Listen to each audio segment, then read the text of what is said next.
Yeah, pretty much. So here's the Unicorn Cup. That looks awesome. On the back, it's got that as well. That's cool, man.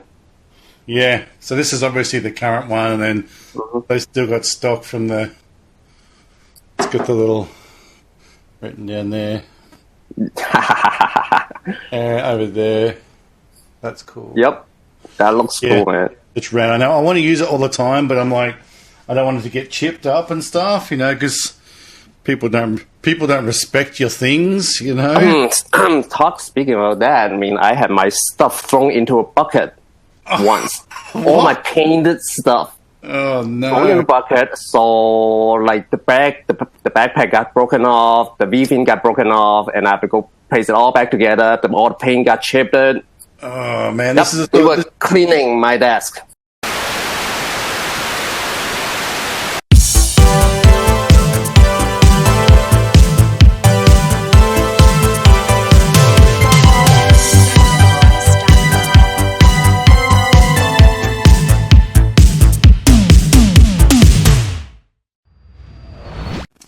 Alrighty, good evening, good morning and good day, people out there, Gunpla builders. My name is Scott Tiller.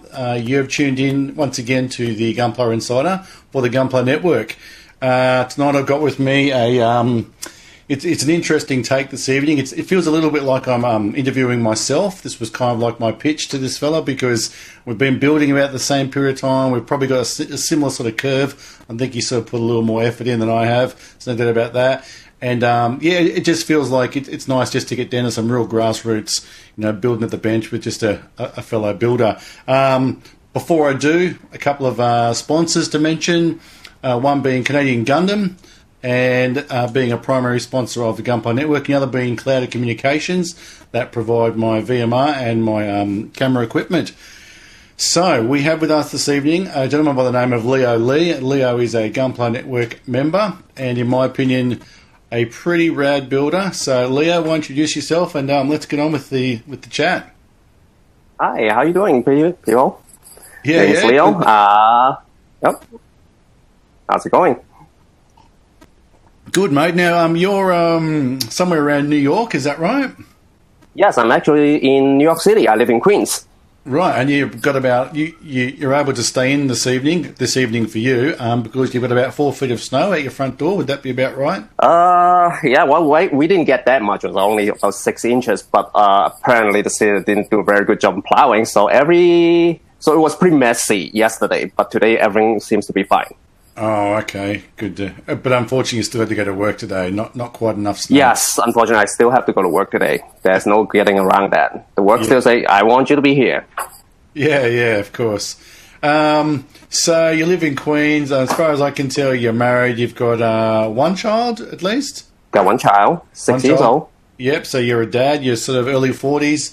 Like I said, I think that you're situated. You've been building roughly about a year, is that correct? Yeah, roughly about a year. I started actually right around this time last year. Right. The first kit I got was a SD Sasabi, and that's what started the whole thing. Yeah. Great. And from there, was that just you were just wandering around the shops and you saw something and you needed something to do, or what do you think it was that sort of triggered you into go and buying that kit and sort of starting the whole journey? Well, I've been kind of thinking about building Gunpla for a while. A couple of years ago, kind of on and off. Back when I was in high school, so like probably 20 years ago. Yeah. 20 some odd years ago. Yeah. Back then, we were kind of into the Gundam scenes, and then back then, of course, we were broke because we were students, and I couldn't really afford much, so I had like. That'd be around the Wing era, wouldn't it? Like, were you in the US then? Yeah, that's actually about the Wing era, but we were more into the UC stuff. So I think the last Gundam thing I watched was the Charles Counterattack. Yeah, and back then I really, really liked the new Gundam and the Sasabi. So, we couldn't afford much, so I only had, all I really had was just the SD stuff, and I kind of hand paint them. They look horrible, by the way.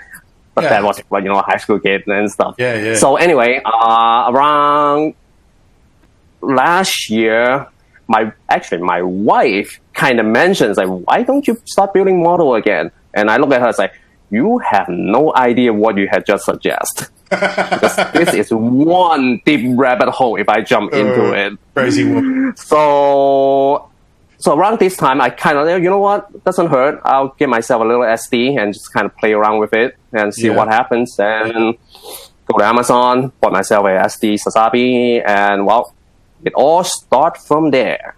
Yeah, it sure did. Hey, excuse me a sec. So, and then what, you probably knocked it up in like an evening or two and then went back to Amazon like we all... Yes. I did get Amazon.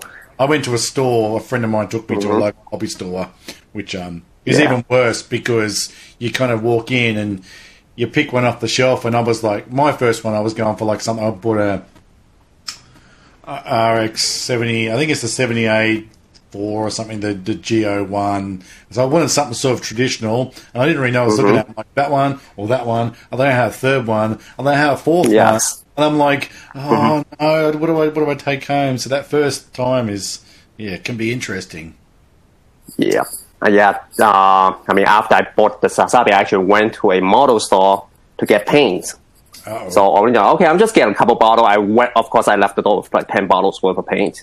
Yeah. I didn't get any gunpowder. That time, I didn't get any gunpowder because they didn't really have much choice in there. Right. But I did walk off with like 10 bottles of paint, a bunch of brushes and stuff. And then I went home and started go completely nuts on it.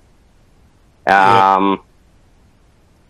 mean, of course, I also like stumble online, and that's actually the very first kit that I did. I started weathering it because I stumbled online, saw someone's weathered Sasabi, and I was like, that looks awesome.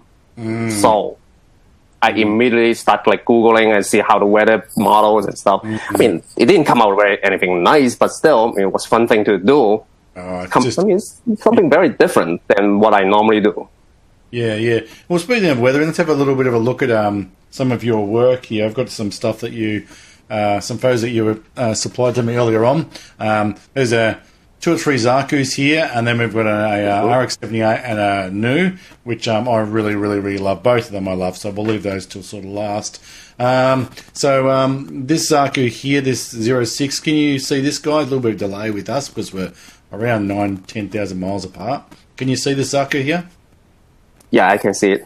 Yeah. All right. I'll just sort of flick through your pictures and you just have a bit of a yak with us about how much building, how many kits had you done before you cracked into this one and started because it looks at this point, some of this weathering on this is really, really, really convincing and really, really good. So tell us about this one. Let's see. I think I did about 8 or 9 kits before this. I didn't really build much because each kit usually takes quite a while to do. Then this is actually my latest work. So it takes about like 8 or 9 kits. Yeah, right. Okay. Yeah. Would you say that this is sort of was there stuff that you were would this be one of the builds where you went, I've got everything together and I'm just going to really sort of make it work now? Or you still sort of I mean, you're always learning something in Gunpla. There's no doubt about that. Yeah, you always do. Yeah, but is this sort of a kit where you sort of go, there's a real amalgamation of that sort of, 6 months of just working and bang, I'm so happy this really nails everything for me? Or is this a kit you look back and go, not quite there? Yeah, still a little not quite there, but it's actually probably one of the better one that I did. I really, really want to go for a like old rusty Zaku look, and I always like the Zaku. I don't know why, but it just looks awesome to me. And one thing good about Zaku is you can literally rust them up really good. And so I kind of start looking at tutorial how to like do all this blister, rust blister. And this is also the first one that actually use real rust to do the weathering. Really? I actually took like 2 weeks, take some steel wool, I soak it into vinegar, and then just let it sit for like 2 weeks, and then it all turned to like little rust patch, and I dried it, and I just crush it into powder. Fair dinkum. And I actually you made your own pigment, basically. Yes, I basically make my own pigment. Oh man, that is cool as. That is cool Yep. as. I love on the head, just sort of above his right eye, in a couple of the pictures. It's almost like he's ducked under a hill and got a bit of moss and stuff on his head and a bit of mud and stuff. Yeah, those are I think the rust blister that I want to put up. I mean, if you look at some of the the real old rusty car, they always have like a little bubble on their paint, Yeah. and that's kind of the effect that I want to get to. I mean, I kind of know how to do this for a long time, but I never really actually put into practice on a big model, because this is a 1:48 mega size, so I can actually really use it. Because on a smaller model, if you use like rust blister, it's kind of not to scale. Yeah, it's. But I mean, since I'm doing a big one, so yeah. Wow, that's a 148. Man, that must just look so awesome. Oh yeah, you can see there by the shot. it's pretty huge. Yeah. How did you find those the 148 kits? Because I want like a Zaku and an RX-78. Like all my Gunpla stays in my room, and that's fine. It's protected and it's safe and that. But I would like just the RX-78 and maybe a Zaku just to have just in the lounge room and stuff on the bookshelf. As kit, how did you find them to put together and kind of work with? I mean, there's a lot of big seams and stuff, but apart from that, I'm sorry. Yeah, they do have a lot of seams. They're not hard to put together. I mean, they are actually fairly easy to do. But the only one thing about the 148 is they're what you call it. They're not really posable. right, They are kind of as posable as a piece of brick. To be honest with you, but don't have a lot of. I mean, the articulation is worse than some of the 8Gs. Yeah, right. Yeah, sure. But they are big. And on whatever limited posture that you can put up, they actually looks pretty awesome. Once you fix the seam, some of the seam are actually quite annoying. If you look at this picture, there's one seam that goes straight in the middle of the snout. Oh, really? And I have to fix it. Yes. Yeah, right. Smack in the middle of the snout, and there's one seam right there. And I have to fix it and spend quite some time just to like hide it. And because the lower part of the head snap into the interior of the head, so you kind of have to like mask everything, then fix the seam, and then have to paint it and mask. I did a lot of masking on the head just to get the seams away. Goodness gracious, that's insane. Do you airbrush or use cans or just? Yeah, I use airbrush. The base color I mostly use airbrush. Majority of the weathering I use oil paint. Right. Yeah. Yeah. Are you preferable acrylics or lacquers? I prefer acrylic for the airbrush. I mean, lacquer. I actually don't have any lacquer paint at home aside from the rattle can. Yeah. So I use mostly Tamiya acrylic. Yeah. Is that more just because of your environment? You don't have the ability kind of to work in a shed or something, or? Actually, because my local hobby shop sell Tamiya acrylic really cheap. Oh, okay. And yes, I'm just being cheap here. Yeah, no, that's where you're getting the job done. Very, yes. very, yeah, cool. Yeah, right. So, did you're going to GBWC this year? Yes, going there tomorrow. Oh, tomorrow! Holy cow! Tomorrow. Yes. Wow. Well, I think this might be tomorrow for us now, but I think people might not get to see us for a week or so. But I'm sure that everybody will know how well you did and stuff. What are you taking? Do you have it? Are you finished? Are you buttoned down, or you got another 12 hours overnight? I'm pretty much finished. I actually had to fix the model a little bit, and believe it or not, a few days ago it fell, landed on the floor. Oh man. Yes, part of the thruster was broken, but I kind of leave it as is as part of the weathering. I just have to fix it a little part, and one part of the paint kind of cracked and peeled off, and I have to like do some fixing. I did it yesterday, so I'm not going to do something crazy. So I'm just kind of like fill up the paint and just leave it as is. It's not really on any very visible part in the at back of the kit. So hopefully it will. I mean, I'll do what I can. Yeah, that's right. That's and too crazy about today. Yeah. I'm not going to try anything crazy today. So did you attend GBWC last year? No, I didn't even know. I wasn't even planning to join the GBWC this year. Yeah. It's only about last month or so. I saw it. Actually, it's happening in New York, and it's in November. And I actually have about a month time back then. I was like, you know what? I'll give it a go. Why not? I'm building a kit anyway, so I'm using this kit as an entry. What's the kit that you're entering? The Zaku, the one that the you just showed. mega size. Yes, the mega size. Oh, I don't see a lot of people showing. Going in with a mega size. I don't think it's a very popular kit, so I kind of want to use it. Make sure it's big. Yeah, sure, awesome. Yeah, I think I saw one last year. The guy did at the Australian one. He did like an RX-78, but he used the shield like as a skateboard, and he had it like going like a rail. It was really, it's just. I think there's always that aspect of people that are there to really give it a nudge, and then there's kind of like there's people that think they're there to give it a nudge, but realistically, they're probably not going to. But you know what? You get dragged forward when you when you compete with other people that are much better than you. You see that and you learn. And then there's probably like, I don't know about you, but there's the rest of us that kind of just, like in Australia, we only get about, I've only been the one time, but from memory it's been slowly creeping up, but we got about 112, I think 111, 112 entries last year. So the idea is really about really about building the community, It's more about participation, being part of the... Because where it was last year, Hobbyco runs it at the Smash Anime Festival in Sydney, and it's pretty much a big area. I would still say it's quite a large part of the whole convention, but you walk in the front door, every single person going to the convention walk in the front door, straight under the banner, and boom, straight past all our kids. And you're like... Thousands and thousands of people walk in, and there's just, you're looking around, you're like, everybody's just walking around looking at these kits, so it's just really nice to just share that. We have speakers right there and stuff, so I don't know about you, but just being part of that and just seeing other people look at it, and it doesn't matter whose kit they're looking at, they're like, whoa, look at that, it's crazy, and the kids are loving it, and they probably do there, but they have, little building tables and stuff and free kits, and you're like, yes. Come on, come and get it. Get on it. Come and get it. Yep. So this is is it at Comic-Con New York? Is that where yours is at? AnimeCon, yes. AnimeCon New York.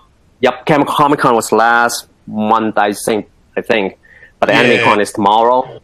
Right. Yep. So that's where they're hosting. So did you break it up into like two different rounds or something, do they? Is that what's going on? No, I think it's only one round here in New York. I think you can start submitting model today if you walk in, but of course, not going to work for me. I have to work today. So tomorrow morning, I'm going to drop the kit off over there. Yeah. And then I think the actual announcement is around 4:30 my time tomorrow. Right. So I actually, first thing in the morning, right when they open, I have to drop off the kit. So you won't even get to hang around. You're just going to put your kit in the cabinet and rack off? Well, I'll hang out a little bit. They open at 10 in the morning, so that's when I'm going to drop off. And I have to pick up my kit at 1 o'clock. Oh, so I kind of have to hang around there for the whole day. Yeah, right. Okay, cool. Oh, it's a shame. I know when I'm like a 3-hour flight in Brisbane from Sydney. So when I went last year, we went down. A couple of us went down like for the 3 days. That's all we did was just basically hung around and met heaps of people and wandered around the anime thing and stuff. So it's a good little way to get away and just be a nerd. Yep. Have a few drinks and eat a bit of great food and stuff, and lose your voice and. Yeah, I'm trying to drag a few friends to go with me, but they all say, "Oh, well, we're busy." It's like, what good you guys are? Too busy to have fun. That's their problem. I know, right? I'm going to pop up another build of yours here. Just let me know when you can see this as a half cannon, maybe. Yes. Yeah. This is. That's the half cannon. Yes. Is this a Origin HG kit?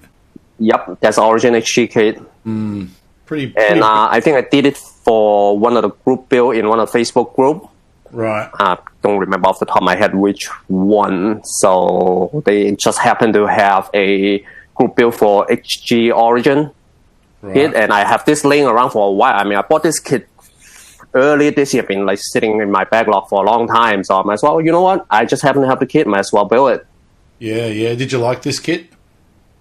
I actually kind of like this one. This is one of the kit that I really go for the military look. I mean, I saw some of those old tank model that people build, and they all have those kind of whitewash effect on it. I really like that kind of whitewash effect, so I kind of want to give it a go myself. Yeah. And so that's what I try on this particular kit. Yeah. It looks like it's sort of you've done a cam, but it hasn't been touched up in the field for a long time, so it's all just starting to wear in. Yep, all the white paint got scratched off or like wear off and stuff. So yeah, I really like the difference. One thing I noticed about Zaku's is like the difference in some of the backpacks and stuff. You get the normal kind of battle type, but there's that the sniper. The sniper's got a brilliant, with a tube down the back. It's the sniper from Unicorn, and then there's the mine layer. That's the RG and stuff. And like this backpack, it's the Zaku was such a little workhorse, or big workhorse. Yeah, I always love Zaku. I mean, they just look so utilitarian. Yeah, they also look very, very like a war machine. Yeah, definitely. Compared to some other gunpowder. Yeah, you see, some people do those photos where they have like they take an old black and white photo of like some soldiers walking along a road with trucks, and then just superimpose like a Zaku standing like up the road a bit, and it just it looks perfect. It looks exactly like it. Yeah, it's unreal. Look exactly like what it looks like. They belong into a war. Yeah, that's what Zaku really look like. They look like they belong to a war. I mean, some of the gunpowder they're good, but look at it, it's like it looks like a giant mecha from a cartoon, but not a Zaku, especially the one that's painted kind of like the green, the more military color. Yeah. They looks like an actual war machine. Yeah. Did you try anything new on this kit? You said you tried the whitewash sort of thing. That's. Go on. The whitewash is one thing that I try. Can you explain that? I'm not familiar with what that is. What you really do is you do the base color first. The entire thing, like all the green, get all your color all done. Then what you do is you do a coat of hairspray, and then you spray on some white paint all over the kit, all over the entire kit. Just like really, you don't have to like cover everything, but you do want to have like a kind of like a dusting. How should I describe it? Yeah, kind of like a little dusting, some of them cover a little bit more. To be honest, you wanted to do a really lousy paint job on it. The white paint you want to do like really lousy, just kind of spray it on and see what happens. Then you get a brush and start brushing off quite a bit of the white paint. Just leave certain part, just leave the certain part on. So this will look like something that something got washed off, something got chipped off, and just make it kind of like a dirty look. Yeah, so it's a reductive weathering, deductive. Yeah, so what you're doing is you've got your white on the outside, but then you've got that kind of early primer underneath it starting to get exposed and things like that. Yeah, that looks cool. Yeah, I think the idea of the white paint was back in World War II during the winter time. Right. They don't really have the white paint for the camouflage, so they use some really lousy water-based white paint to paint on the tank. Right. And eventually it got washed off, it got dragged off. I mean, people lean on it and it will peel off, and that's kind of the effect I want to get on it. Yeah, right. That is red, mate. That is red. Cool. Yeah. So, do you think I think this is also the first model I actually use oil paint to do weathering. Oh, right. Before any of those, I actually used enamel paint, but this is the first one that I actually use oil paint. Right. I actually went and bought oil paint just to do this one.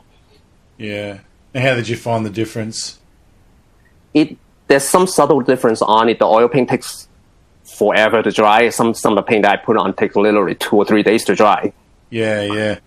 But they are awesome though. I mean, a lot of little detail things that you can do on oil, but you're painting a picture on a model. Yeah, right.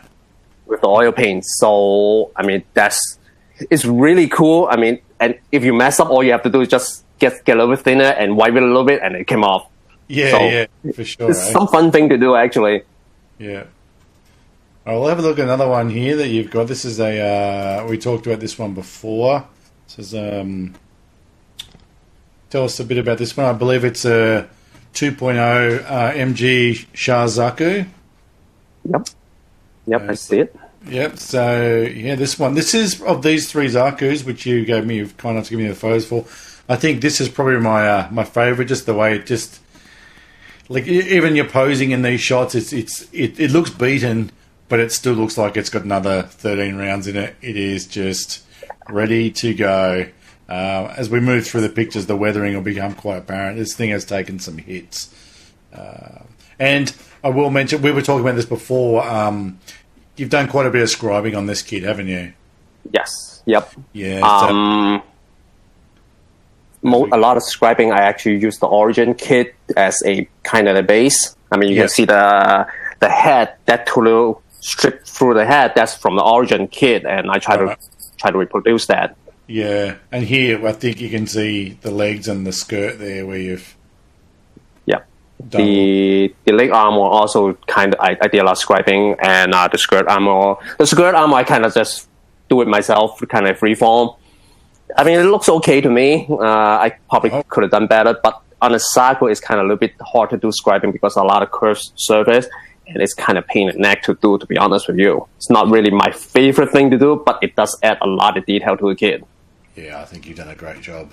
I like the sort of the burnt blue on the thrusters there. I love doing that.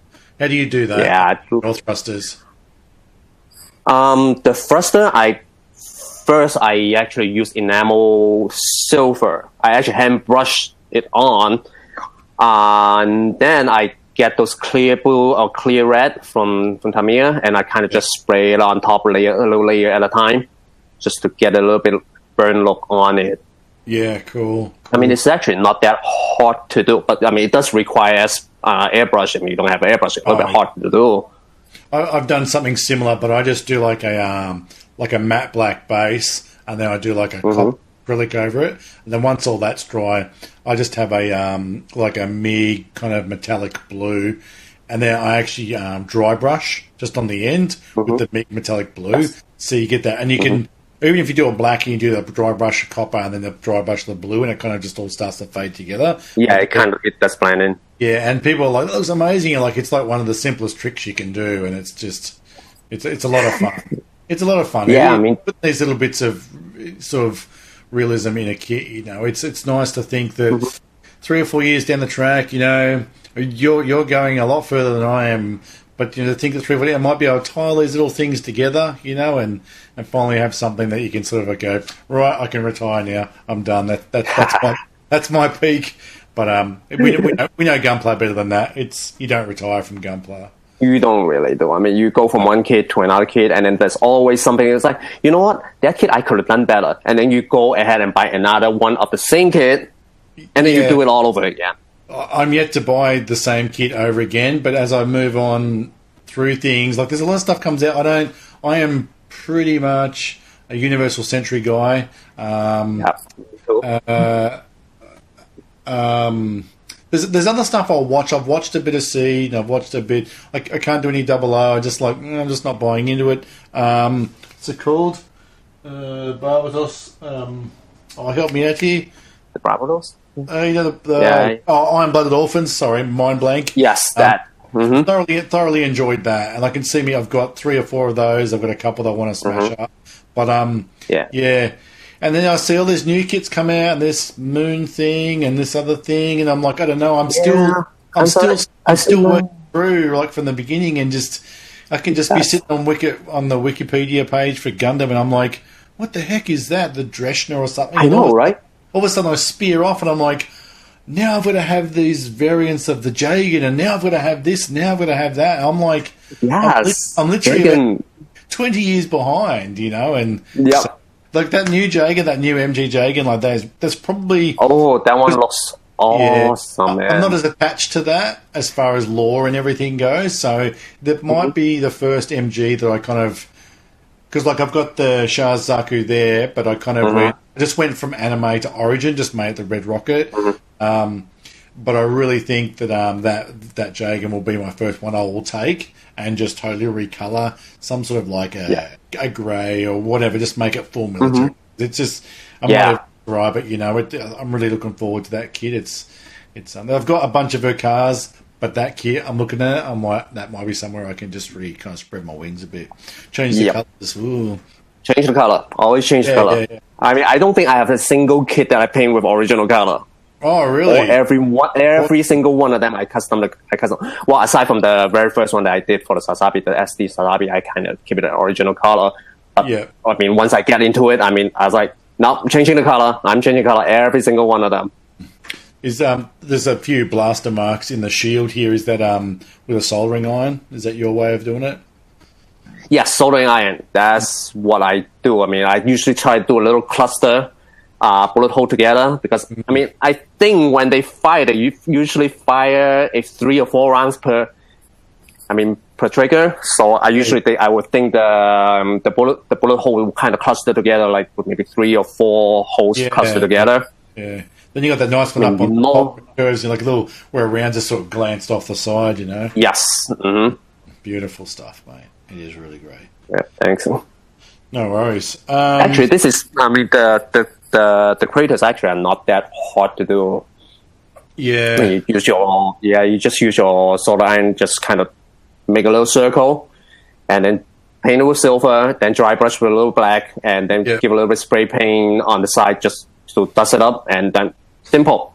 Good to go. I know I've got in there. I've got the mobile worker MW01 from the Origin series, and it was supposed to kind of like sparring, and they're trying to work out what they're going to do, and I was like, I want it to look like it's been beating on things a fair bit. And it was like only one of my maybe 3rd or 4th kit I built. And I'm like, shield, Dremel, I don't know how this is going to go. And there's a hack away and hack away.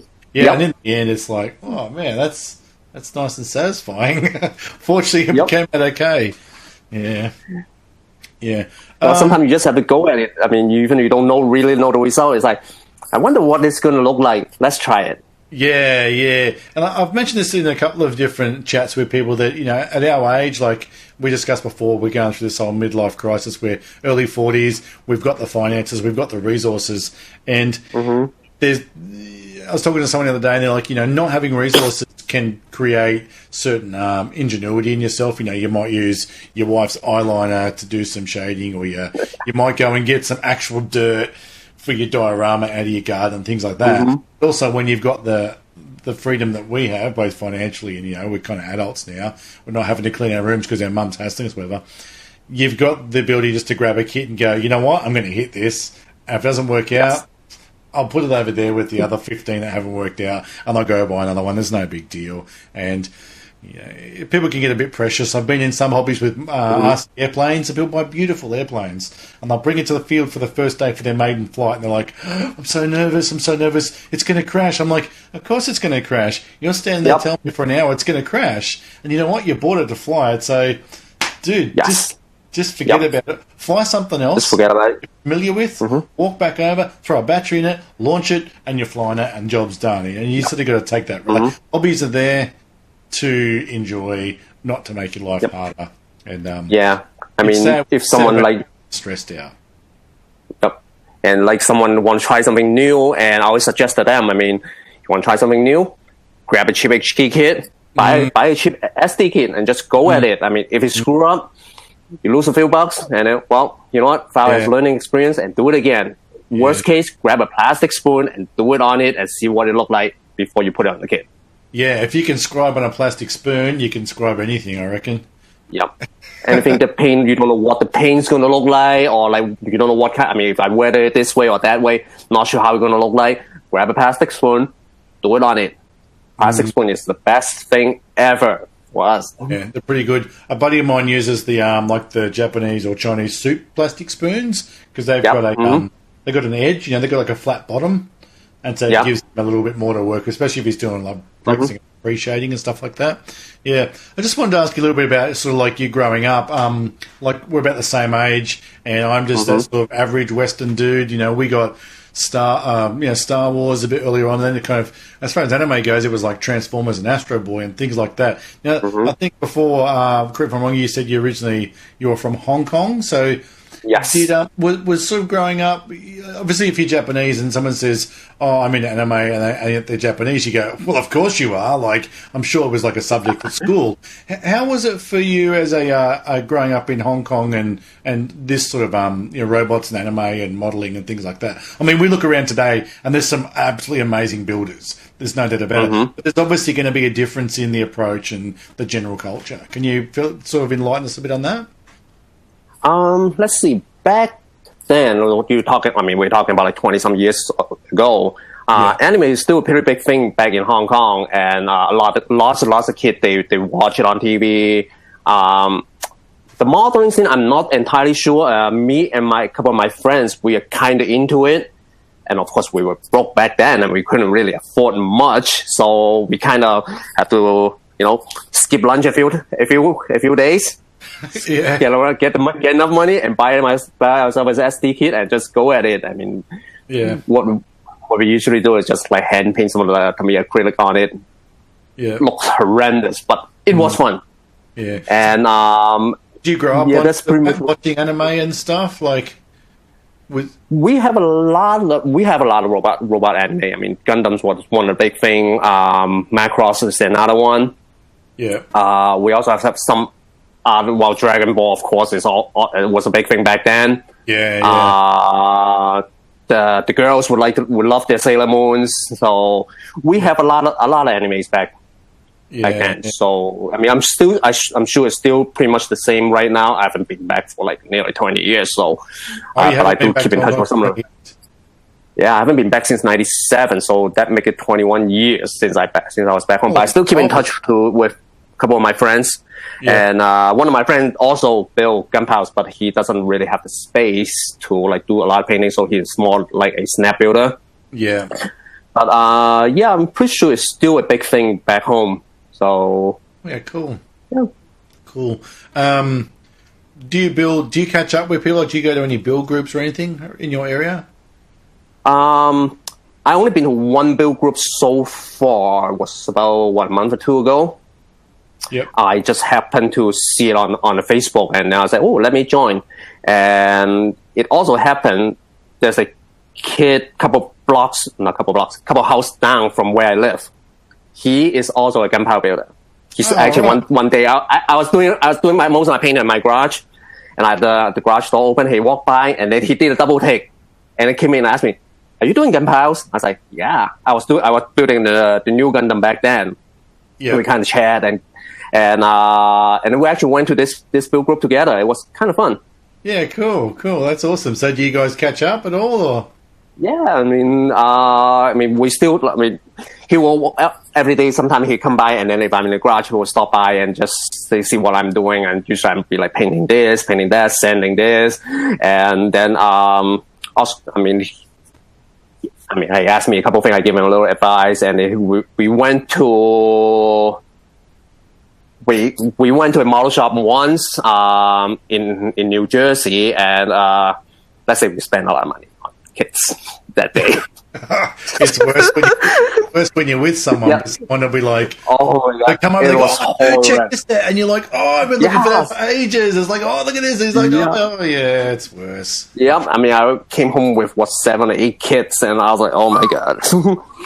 You gotta sneak them from the boot into the shed and throw a blanket over. No, open up the garage and just, okay, in you guys go, under some other kids, and then close the garage, let nothing happen. And the walking like, I'm back. Yeah. Did you get anything? Oh, I just bought this little bottle of paint. I've been looking for this for ages. Yeah. Cool. Rob, we're going to move on to these last 2 kits that you've got here. I really love. This is your RX-78 too. Just let me know when you can see it. Is this the Origin or the 3.0 now? Yeah, that's a 3.0. Right. Can you see the kit there? Can you? Yeah, I can see it now. Yeah. So how recent is this build? This one is probably March or so. Oh, okay. Probably February or March or so. This would make the second gunpowder kit I actually airbrushed. Right. I did a double Zeta before that, and then I was okay with this, so I sold it to my coworker for the cost of the kit, and I bought another one, and it still haven't been built yet. Oh, nice. That's pretty good. Well, actually, I built that one. I snap built together. I turned it into MA form. Yep. And then I bought another one to make it an MS form. So I will be building 3 double Zeta kit, but I mean, they haven't been done. They're in the backlog. I mean, they'll sit there for a while, but yes, this is the second kit that I actually airbrush.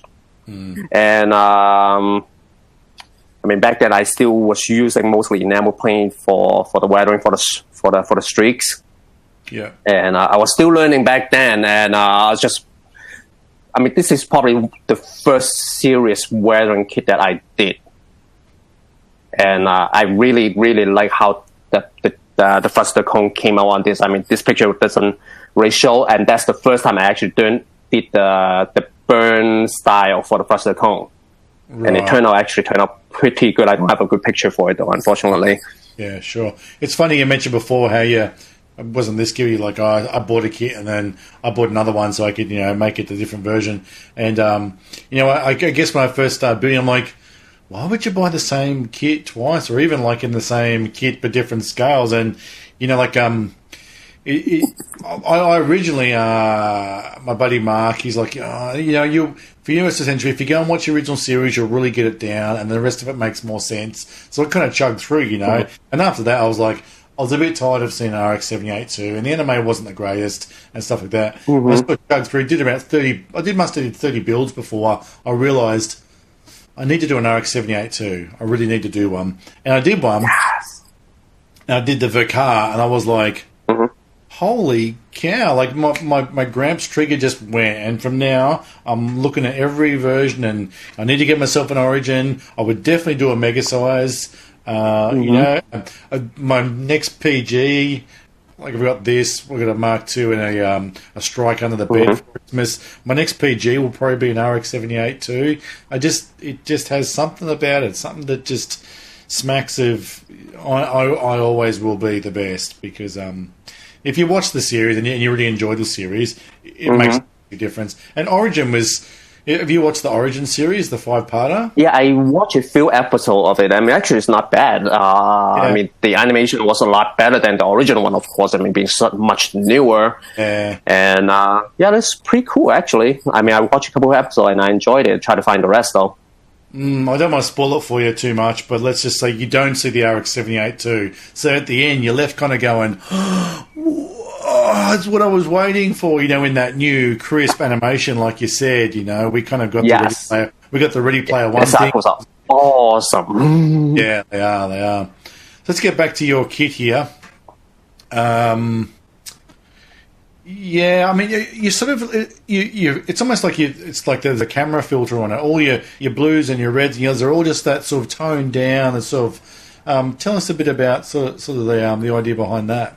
I actually did use a toned down version of the blue for this one, and I replaced all the red with gray because I wanted more a militaristic look on it. I mean, I don't know most of the Gundam, they are like red, white, and blue with some yellow on it. But I look at it and say, you know what? I want to be more realistic.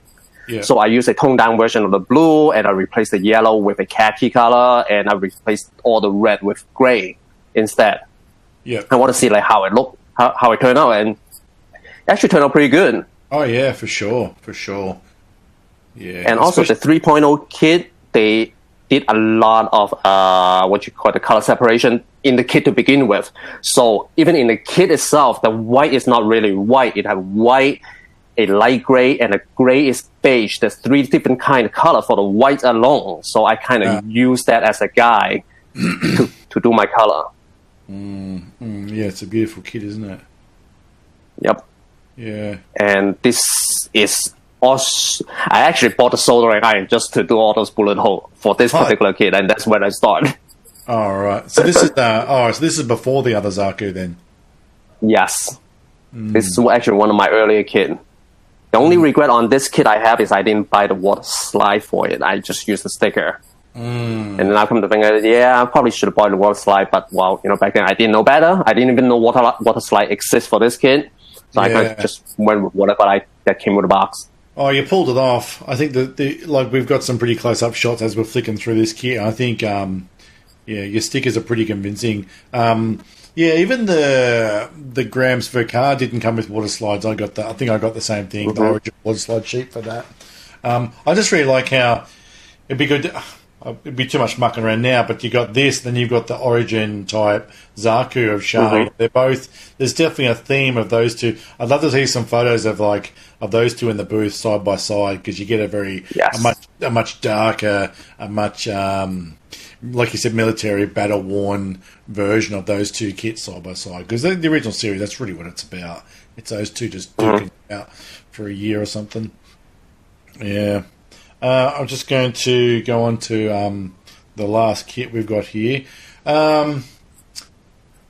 So, sort of, what are your sort of plans for the next? I guess this year, 12 months have gone. You've come this far. What are your plans? Do you sort of find yourself going, "Oh, I need to start doing some clean builds," or I'm really going to start hitting the scribing? It sounds like you're a bit anti-scribe. I find that distressing, because your scribing on that Zaku, in my opinion, was excellent. So, for someone that doesn't like it, screw you. Well, I mean, if you want to know, the first Zaku that you show, I messed up the scribing completely on the head. Right. It was such a messed up, I had to fix it twice.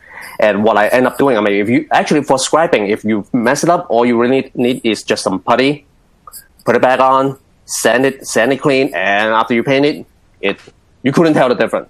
Yeah. You wouldn't be able to scribe in the same spot, would you? Because you'd be tran-tracked back into where you kind of had screwed it. Yeah. So I try to scribe it a little bit, but of course it slide, and it was a complete messed up job for the head, because I tried to get that little tool line on the head, kind of like the Origin kit. Yeah. But it was really, I mean, it was off by quite a bit. I wouldn't even disguise it, so I was just like, you know what? Forget it. I'll just put it up, stand it back, and just pretend nothing happened. Do you just use the Tamiya putty, this stuff here? Yeah, I mean, pretty much. I mean, I use a different brand, but they're pretty much the same. Oh yeah. Just use those putty, and then just spread it on top, and then just sand it back down, and I mean, after you paint it, you really couldn't tell. I mean, I had screwed up before. No. You pointed out. I could probably see it now if I was really looking for it. Who knows? If you really know where to look, and then you can probably see a little bit on it. But I mean, otherwise, I mean, for people who think that, oh wow, if I'm going to scrap, what if I messed up? And I tell them, if you're going to paint the kit, it's not going to happen. It's not going to. Don't worry about it. You messed up. Just put some putty on it, sand it back down, and then it'll be like nothing happened. Yeah. And that's also one reason I could never do a clean build. Had that attempt so many times. Every time I try to do a clean build, it always end up a little smudge here, a little hand fingerprint there, and then I would a little chip over here. I was like, you know what? I give up. I'm doing weathering from now on. I'm not doing clean build, because I'm not able to do clean build at all. It's a challenge, isn't it? It's a challenge. It's a completely different kind of challenge. I mean, you have to be really meticulous, and unfortunately for me, just doesn't work for me. I'm kind of like. I kind of like it messy, to be honest with you. I always think that all those weathering, it give the kid a little more character than a complete clean build. Yeah, it was you won't notice stuff, and people notice stuff. When I went to GBWC, I'd met a few people through Facebook and stuff, and I kind of wandered around the display with them, and there was a couple of guys that these guys had won GBWC Australia before and been in Japan, and really amazing builders, really amazing artists in their own right. And I'm walking around with one of them, and he's like, and we walked past maybe half a dozen of what I would say would be, God, some of the best Gunpla I've ever seen in my entire life in the whole 12 months I've been building. And he's like, oh yeah, You see that there, that panel lining, or do you see that there, or you see that little seam that's you can see where it's doing this, that, the other, and I'm like, dude, I've got to stop walking around with you. You're ruining this for me. And he wasn't being critical, but you know, when you get into that zone and you've got Kawaguchi wandering around, you know, these guys are just so sharp and they can almost reverse engineer the failures in the process that person had made when they were doing it. You know, and it's insight, because you can still compete with yourself and you can still take that knowledge, you can still take those people's advice to your own bench and start perfecting, you know, your own builds. You're sort of saying, I haven't got the time, or I'm not meticulous enough. Like, I am super lazy. I mean, I started gunking everything because I was like, kit, top coat, gunk, yeah, I'm done. You know, when I copped a heap of crap over it. But the sense of satisfaction of taking some runners in a box to a thing that's been in a swamp for the last, 9 hours waiting to take someone else, like... I'll always, if someone says to me, I want to gunk, I'm like, you do it, man. You gunk away, because just do it. And eventually you'll look back in your cabinet and you'll go, wow, I did gunk a lot of kits, didn't I? The interesting thing about some of my early gunks, which are, especially my Origin, like I bought 6 Origin kits and I went, I'm going to build the timeline. And the ones that got gunked, they kind of, as the oil stuff, the oil paint I used, as it dried off, it became more and more subtle. And I've gone back over a couple of those and then done some actual weathering over the top of them. And the gunking is such a beautiful base, which is what it should be. It shouldn't be that one trick pony that you just go, it's gunked and it's done. So I've learnt that. It's taken me 9 months to let them sit there, and I've got some beautiful kits I can now go back and actually finish off, you know. Yeah. So, people see too much. That's their burden, I'm afraid. Well, I mean, that's actually part of how you improve yourself, I guess. I mean, sometimes you look at the stuff that you did before, or look at other people's stuff. I wonder I can do that. Or it's like, there's a little mistake there. I wonder, how that happened. I mean, that's kind of things that you do when you start building, and the more experience that you get. Sometimes I look at my old kids like, damn, I missed so many spots over there. And then I start like flipping over like some of the underarm. I was like, how did I miss that spot? Yeah. It's like that happens. The biggest challenge I have is in a frame, when you kind of want to, you're doing it in an arm, and I'm like, I'm getting to the point where I don't want to do the entire inner frame on some kits, and I'm like, all right, so I take a lot of photos of the arm and that assembled, bend it around, stuff like that, and then when you put one back together, and then you open the arm, and you're like, oh, I can see all that. I missed a spot. Damn it! Happens all the time. Even the 1 to 48 kits that I built, after I finish, I have to do a lot of touch up on the joints, because I completely missed it. I thought that's going to get covered up, not going to happen, so I'm not going to paint that part. After I built, like, no, it actually shows. So I have to grab my brush, grab some oil paint, and start like coloring it a little bit, and then it end up look like oil dirt on it. I was like, okay, that works. Yeah, perfect. Now we're going to move on to your Hainu, which I've got that one sitting down there. It's in the list. I think it's hard because I really love your RX-78, but I think this is probably your favourite build that I've seen of yours, and it's just beautiful. The streaking, I don't know. At first, I'm like, he's got like a damaged and weathered Hainu. What is this blasphemy? But in actual fact, it really is a beautiful thing. I love the most the sort of the exhaust / venting weathering around the intakes on the front of the legs there, and just things like that just give it such a machine look. That's what I like to see in a build. I like to see a build that tells me this is a machine, and when I look at this, I see an actual machine. So share with us a little bit about this one while I flick through the pictures. I built this one right after I did the RX-7. The RX-78. I changed the color a little bit because originally I want to build all the 5 UC Gundams in the same kind of color scheme to make it kind of like a little nice, a little battle team. And I still haven't finished yet, but I mean, this is the second one that I did. So I used the same blue. I kind of used the same color pattern of the RX-7 D8 and stuff. Yep. And also the white, I broke it down into the 3 same shade that I did with the RX-78. So you have the white, and then there's a little light gray, and then this little beige-ish gray. There's a 3 different shade of white on it. Yeah. Of course, I did my usual weathering, the streaking, and this one came water slide, so it actually looks a little bit better than the actual sticker. Yeah. And also, this was the first kit that I did scribing on it. Right. I really like how the legs turn out, the scribing. I mean, I spent literally the entire weekend just to scribe both legs, the armor for the legs. So you scribe, and I really like how where it comes down, where the foot sort of tucks under and all that sort of stuff. You see how the front of the shin armor? Yeah. Down near those water that part, I scribed that like from scratch. When I first built it, I mean, after I built the high new, I look at this. First of all, I really didn't really like the purple. I mean, it looks kind of odd to me. So that's one thing. The other thing is, after you build the RX-78 3.0, some of the version car kit, after you build, you're like, where's all the detail? It's like it's kind of lacking detail. Yeah, right. So I kind of want to put the detail back on, and that's how I actually bought a scriber and just go at it. Yeah, great stuff. And that's a nice sort of semi-curved surface there too. So yep. And you do the whole like with the limo tape or whatever. And is that how you do your scribing? Yes. Yep. Yeah. I use that tape and just do. I mean, first I have to do the design, and I spend probably an entire evening just using a pencil and drawing on plastic and try to get the design right.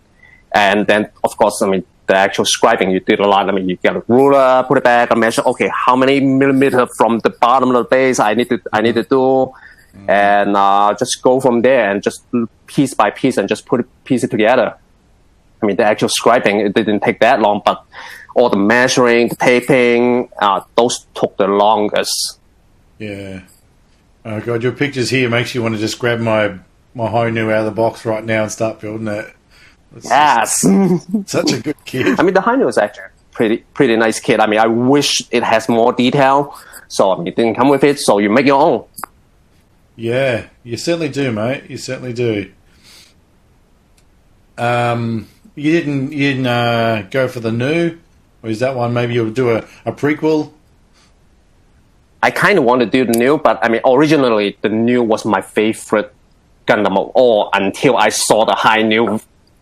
Then I was like, this looks even better. Yeah. I mean, of course, the double wings in the back looks really cool. It actually reminds me of a Valkyrie. Yeah. I mean, with a little wing in the back, and I mean, it's just badass. That's what it is. Sure is. It's got some pretty good proportion too. Of kind of like, it's got I like this how it's like it's a prime shot. You know, it's got the nice big shoulder, but it doesn't have that kind of it's not overdone. It's all in proportion. The waist is solid. Mm-hmm. It has a real kind of Viking warrior type look to it. Yeah, brilliant. 1 second. Yeah, go downstairs. Right. Close the door. Sorry, when my kid came outside asking me what I'm doing, I told him to go downstairs. That's the future of Gunpla right there. I'm sorry, what did you say? That's the future of Gunpla, so it's fine. Oh yeah, he kind of start on a SD kit. I mean, he kind of lost interest in it. I mean, can't blame him at 6 years old, so his attention span is only so long. I mean, he's kind of started a little bit, haven't finished it. I kind of let him be. I mean, he wants to do it, he can go ahead. Yeah, I've built a couple of petite pairs with my daughter, and if I sit there with her and she sort of finds the parts, and I just quickly, because it's like 10 parts something, and I just quickly cut them all out and just place them in a pile, and then she just sort of snaps it together, and she's like, oh yeah, that's kind of cool. I'm done now. I'm out of here. So yeah, I'm happy just to have some sort of time together. You know, doing what I want for a change with her as opposed to what she wants. But that's great. Cool. Yeah, I mean, we've covered all the sort of the kits and stuff that you shared with me, and I think we've sort of talked a fair bit about For us, I just wanted to talk more. I've interviewed a bunch of guys at GBWC, and they all started like us, and they all started just building and having fun. They sort of, then they get a taste for it, and some guys really model because they really want to get there and they really want to be at the top and things like that. And most of the guys I find in the community internationally are, even though they want to be at the top, they're still very humble people. They're generally there's a good separation between sort of industry and hobby and stuff like that. And I just wanted to talk to you about, it's nice to talk to someone who's just down in the hobby, in the trenches, buying kits, sneaking them in the garage, and just having a good time. And I love the way your weathering is coming on. And do you think that you've got a kind of a GBW streak in you? I mean, do you think it could be something you could chase? I mean, I'll try. I mean, definitely not this year. I don't think this year I'm going to win anything. I mean, first of all, I didn't really have much time to do it. I mean, from the time I decided to join the GBWC, I mean, I only have like about a month left, and so I kind of just put the kit together, paint it, and just see. I just want to go and see how it looks. Plus, I mean, when you join some kind of competition or like group build or anything, it gives you a little different mindset than you're doing on your own. Absolutely. When you're doing it on your own, you kind of like okay, well, I'll just paint together. Well, I'm gonna do it whenever I have time. I mean, you don't really try to chase perfection, if you want to put it that way. But when you're trying to join a competition or you want to do a group build, you want to do it as nice as possible, and you start thinking of a way how to do it, and you really spend the time doing each individual parts. Because otherwise, I mean, when I like my MK2, I mean, you probably seen on my Facebook, after a while, I kind of like put it back in the bag and just throw it in my backlog because I kind of lost interest to it. I mean, when you do it on yourself, occasionally this can happen when you like go through the kit so many times. I mean, you can say on your Sasabi, you're like, you like what, disassemble and assemble it for what, 3 times? Yeah. It gets old. Yeah. It does get old. It does get old. Yeah. Yep. And that's my mistake. The mindset is different. Yeah. Mm-hmm. But when you do competition, the mindset is different. I mean, on the Zaku, for example, I literally spent 30 minutes to an hour on one single little pieces just to wear it, just try to get it as right as possible. But it's also, I mean, it takes a lot longer, but you don't get the sense that you will get old with the kit. I mean, you don't want to like, okay, well, is it finished yet? No. Yeah. But I mean, when you do a competition, you kind of like want to really spend the time on each individual part instead of like try to like do 10 parts in one time. You do one part at a time. Yeah, if anything, it's never going to be quite finished because you're always finding those little bits and pieces. Yeah. Yeah, that too. Cool. So, but I guess maybe next year I'll try again. I'm actually looking into how to do like diorama. So that's probably another thing that I will go at and we'll see what happens. Yeah, well, I look forward to that. I mean, I guess historically, weathered kits aren't as well, I'm not saying weather kits don't do well, but GBWC does seem to be more about an artistic flair, and like it's not clean, but it's certainly not weathered. It's more about some of the kits that you see there. They're like, I look at some of them, I'm like, holy cow, that's Gunpla! My God, that's insane. So much imagination and so much extreme, a lot of scratch building and stuff, and it's unreal what guys come up with, and time. I don't know. Some people, you look at them and they go, "Where do you get the time?" And the dude's like, "Oh, I only sleep like 4 hours a night," and I just that's how I work. Some dudes are like the last week they're just working on that kit for a week. We've got a young fellow over here, Benny, that's done really well, and like Benny's dio, he built the whole dio thing in like 4 days or 3 days with a beautiful MG build and stuff, and trees blowing back and stuff. And it's like, dude, I don't know how to use it. But he's young. Yeah, he's like 16, 17, so he can do that. We kind of passed the age to sleep 3 hours a day. I was like, no, I'm sleeping 8 hours. I don't care what's going on tomorrow. I'm sleeping 8 hours a day. Yeah, that's right. I know when I first started building last Christmas, and I had like 3 weeks off, so I was like snapping up a HG unicorn like in a night. And I was like so satisfied, but at my age, it tends to take the toll. So you gotta, especially if you start doing the scribing and the painting, you're doing that. You're doing that 2 o'clock in the morning. You're bound to make mistakes. Is it worth it? Yeah. Sometimes you just have to step back. Okay, you know what? That's enough for the day. Put it aside. Go do something else. Yeah, go and lay in bed. Sometimes you just have to do it. Oh, I want to keep building.